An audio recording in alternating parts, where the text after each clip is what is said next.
This is the most important week of the year so far. Whatever happens this week will develop a trend that you can probably trade for the next month and a half.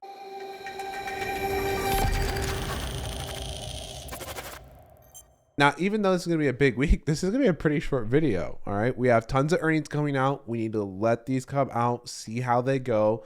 We also have our big day on Wednesday when we actually get the Fed interest rate decision and we hear Jerome Powell talk. Now, the price action this week kept faking out the bulls. We saw some selling into Friday. That caused me to actually swing some puts into this week.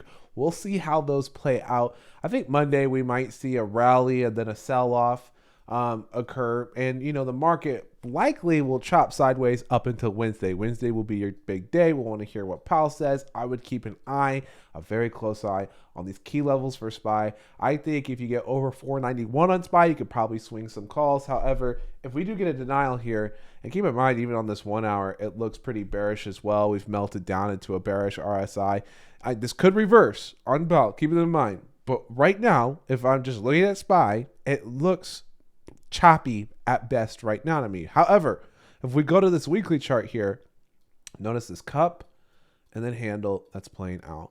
If this wants to continue to play out, market will climb a mountain of worry. And I mean, we could see 530, 540 print on the S&P 500.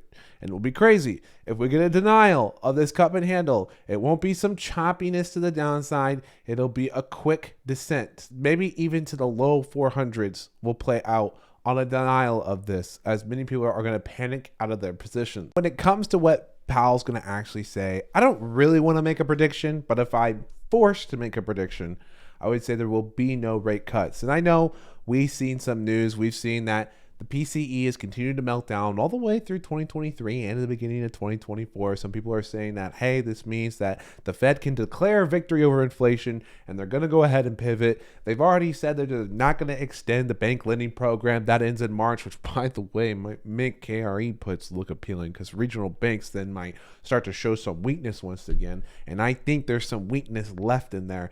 And when we end that bank lending program, the big banks will be big winners from that. But that's going to have me keeping a very close eye on KRE when it comes to March. But we got a little bit before we're going to talk about that more. However, overall, I'm more prone to look at the S&P 500 all-time highs. I'm thinking about the wealth effect. People feel rich. We look at consumer sentiment. It's had the most improvement that we've seen in decades in a very short period of time. And I'm thinking that inflation is showing signs of being structural. And hey, Mr. Fed, you don't want to look like a bunch of morons if you start cutting now and inflation rears its head once again. We're not even at that 2% target that they've been going on and on and on and on about for years now. I think it's too early, and I don't think that we're going to get this first interest rate cut. However, let me repeat, I don't want to make a prediction at all. I want Powell to say what he's going to say, and then I want to react. That's what I want to do, because whatever trend develops here, maybe you make a good amount of money if you get the prediction right, but we're going to make plenty of money on whatever trend develops because it's going to be persistent. There won't be a major week like this for like another month and a half on the next interest rate decision that comes in March. And then when the bank lending program actually ends, I mean, that's probably your next major event. So whatever you get this week, just play whatever trend develops. You don't have to predict. You don't have to gamble on it. You can literally just let it happen. Now, I want to go over some charts, touch on a few names that I think are really important. Before we do that, let's just briefly cover some major things in the news cycle right now.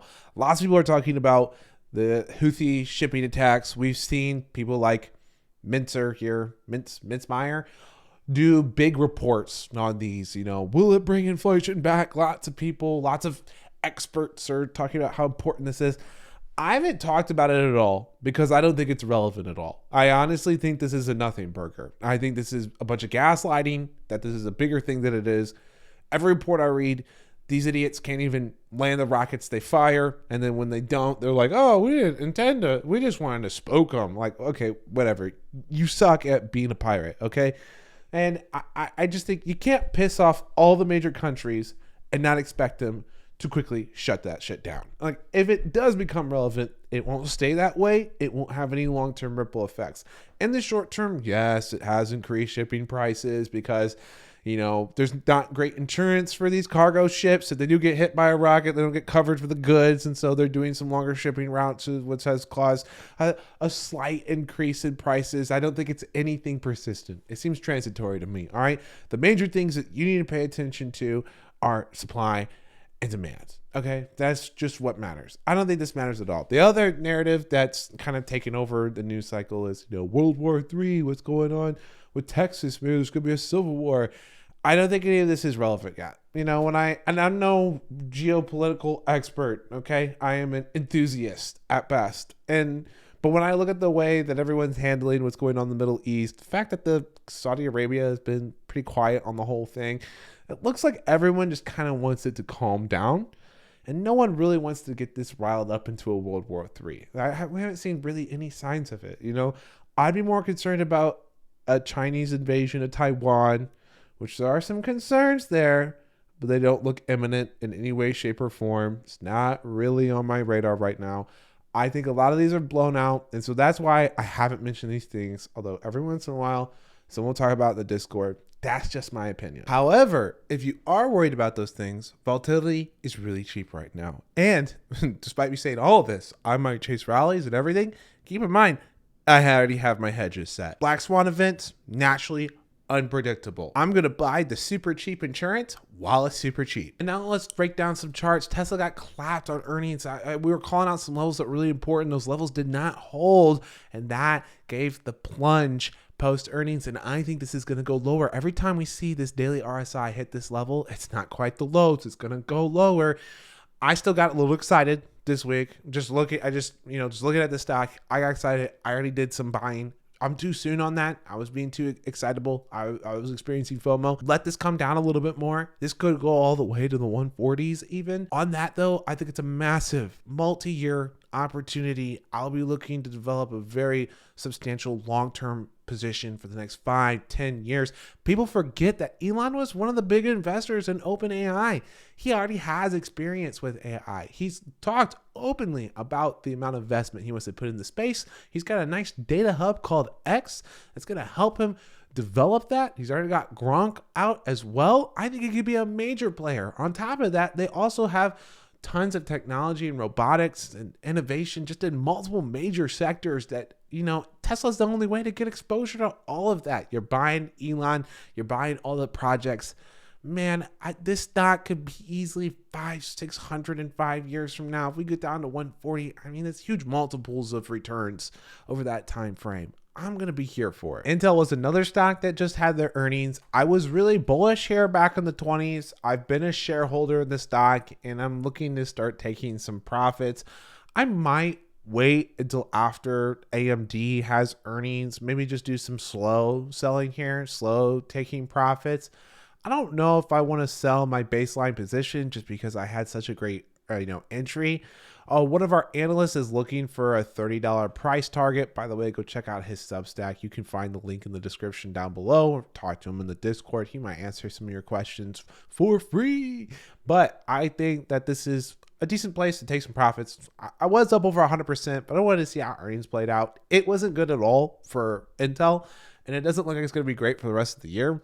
So I might just take some of that money and actually use it to buy some Tesla. And now let's talk about an interesting IPO. And people are very scared to get into the bio space, to get into biotechnology, to get in pharmaceuticals because they don't have a lot of knowledge. However, I love this. This is where my alpha exists. And hey, shout out to MREO, the best play of the year. This thing has just outstandingly performed. I had long option leaps here, still a holder in them, and the price action here has been beautiful. This stock, I still have a $5 target is what I'm looking for next. I think there's still a whole dollar upside. This IPO though is really interesting. We're in phase 3 trials, but we have a fast track designation. What does that mean? It means there's really high confidence that this passes its trials. And what that means is there could be another 100% upside on this stock. Now, also keep in mind, when you get into IPO price, there's a lot of money already baked into this. So I wouldn't be a buyer here at 35. I think your risk reward is much better if you can get below 30.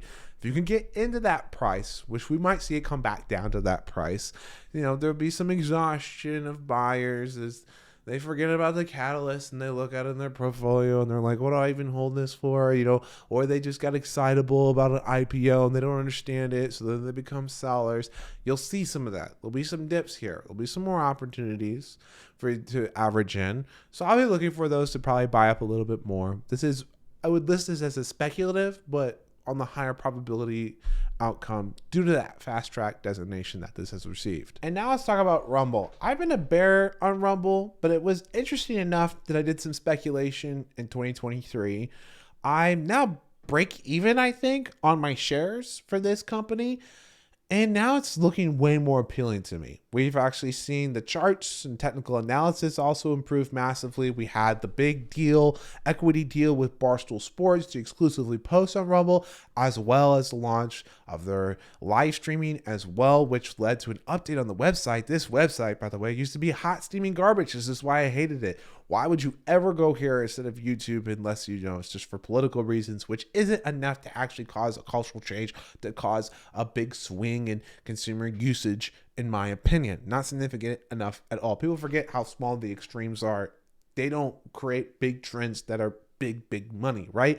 Unless you're someone like Daily Wire that isn't too far out in the extremes. They're more, depending on who you are, that it's going to be a wild, controversial statement. But for most people who sit in the middle, like me, that's just like the Republican stuff, right? It's not like the far alt-right, okay?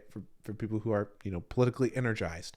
And so now this looks more mainstream to me. This is actually, you can actually navigate the site. Okay. It's clicky, it's responsive. The app has also improved. You got some quick, easy tabs to look through stuff. I don't think anyone's going to use this. I think editor picks is stupid, but there's some major improvements here. And I am now interested in maybe even buying some leaps here. It's a little bit more speculation. I'm not going to have a massive position by any means.